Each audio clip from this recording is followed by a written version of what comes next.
We're discussing India's publishing industry and its prospects here on Mad About Markets. 100,000 crore opportunity. Let's weigh the pros and cons. What do we call it? The yays and the mays, and as always, Mangalam loves going with the yays. I love going with the yays, the eternal optimist. So let's talk about the big, boost coming in, which is the National Education Policy, which aims to increase the pre-K, K-12, basically school gross enrollment rate to 100% by 2030. So more kids going to school, more demand for books. Yay for the industry.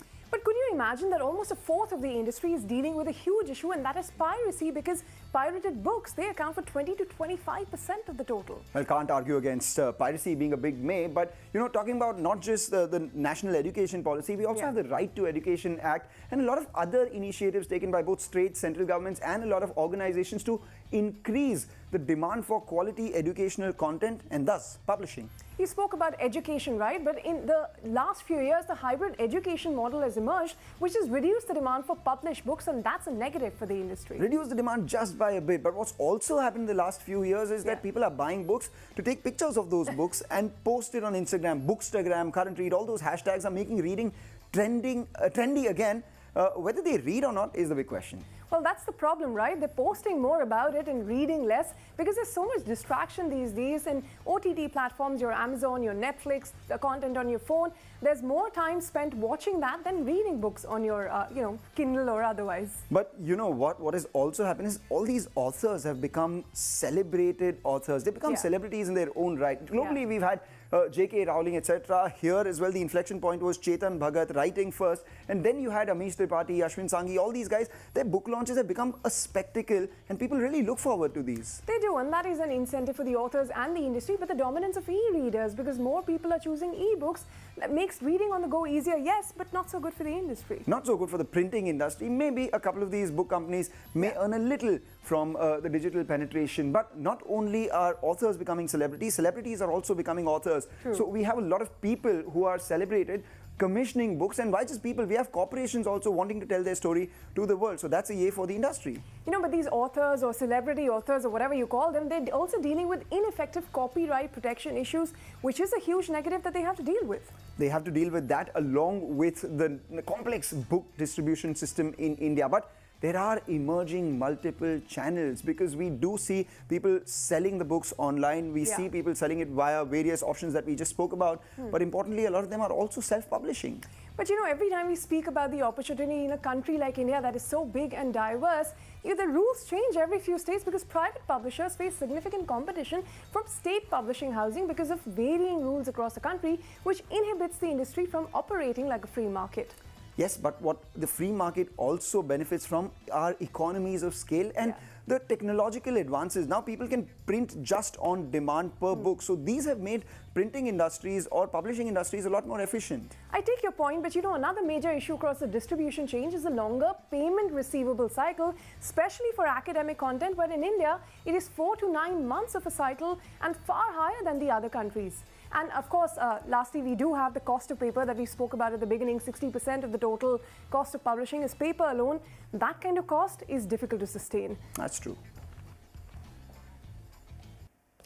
So we've spoken about some of the negatives for the industry, but Ashwin, let me come to you on what you think are the key challenges, especially when we talk about copyright infringement and piracy issues.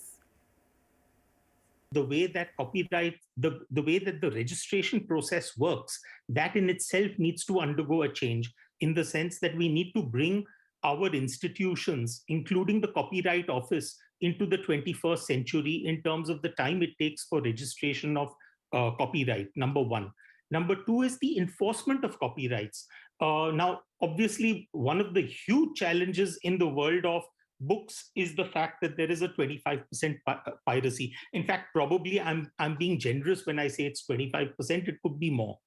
So that is a very, very big challenge, and it's very difficult to enforce it, because very often the pirators keep changing. So it's by the time you've brought out taken legal action against one and shut one down, another 10 have popped up. That is one. The second part of it is in terms of copyright violations, in terms of your content.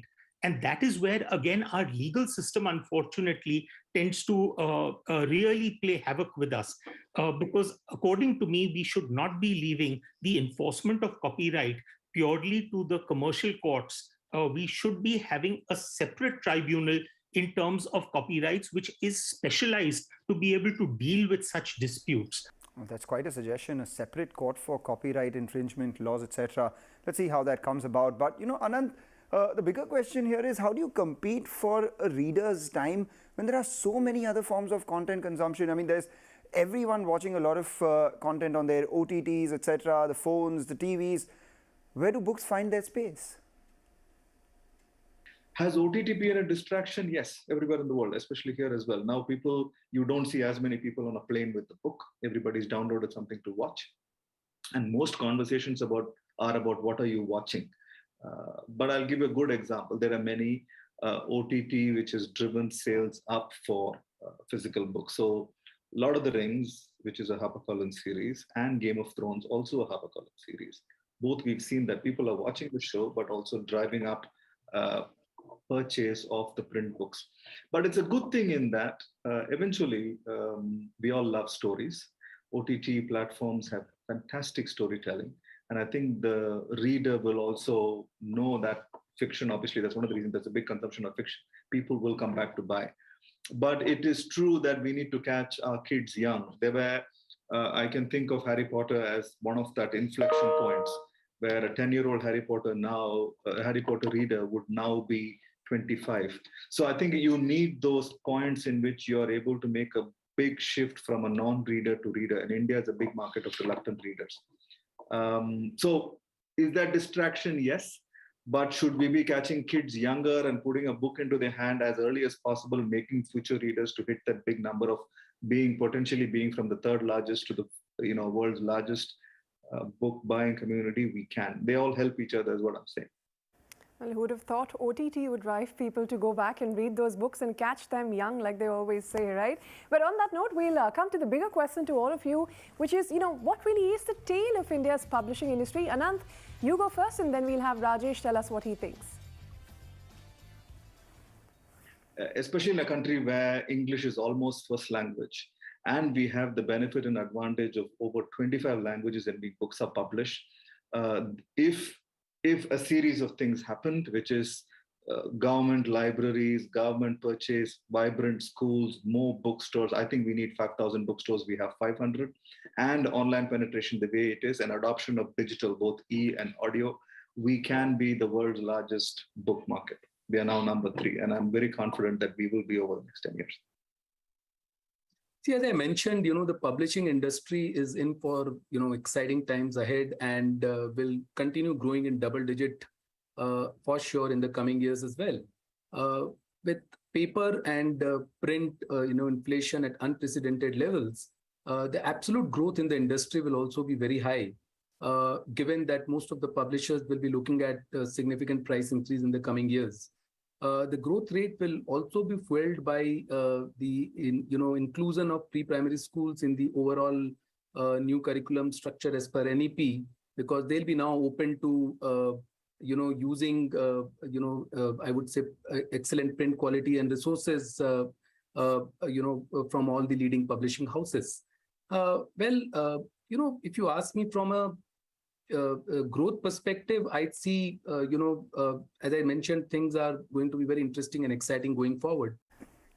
Rajesh, thank you so much. Anand, you too. We hope that we become the largest book market in the world by 2030. Ashwin, Vikrant, thank you for taking the time out. With that, we wrap up on this edition of Mad About Markets. You keep watching the show, but also keep reading.